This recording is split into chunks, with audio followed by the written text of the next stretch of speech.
এই বাজেট মানছি না, মানব না। আশা কর্মীদের বিরুদ্ধে বাজেট মানছি না, মানব না। বিমার বিরুদ্ধে বাজেট মানছি না, মানব না। আমাদের কোন বাজেটে কোন কর্মীর নাম নেই কেন? কেন্দ্র রাজ্য জবাব দাও। কোন বাজেটে কোন কর্মীর নাম নেই কেন? দুই সরকার জবাব দাও। রাষ্ট্রবিরোধী বাজেট আমরা মানছি না, মানব না। কেন্দ্র এবং রাজ্য সরকারের শ্রমিক স্বার্থ বিরোধী নীতি বাতিলের দাবি নিয়ে এবং বাজেটে বঞ্চনার বিরুদ্ধে শ্রমিক সংগঠন এআইইউটিইউসির হাওড়া গ্রামীণ জেলা কমিটির ডাকে 15 ফেব্রুয়ারি উলুবেড়িয়া ভক্তার মোড়ে প্রতিবাদ সভার আয়োজন করা হয়েছিল। এই প্রতিবাদ সভায় আশাকর্মীদের সংগঠন পশ্চিমবঙ্গ আশাকর্মী ইউনিয়নের তরফে কি বলা হয়েছে, #লাইভ নিউজ বাংলায় থাকছে তার কিছু অংশ।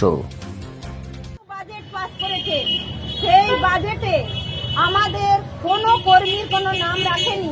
তার মানে এটা পরোক্ষভাবে আমাদেরকে অসম্মান করা হয়েছে। তাহলে এই অসম্মানের জবাব দিতে আমরা আজকে যে প্রতিবাদ মিছিলে সামিল হয়েছি, পরবর্তীকালে এই মিছিল আরো বৃহত্তর ভাবে এই উলবেড়িয়ার বুকে আমরা দেখিয়ে দেব যে আমরা লড়াই করে জিততে পারি।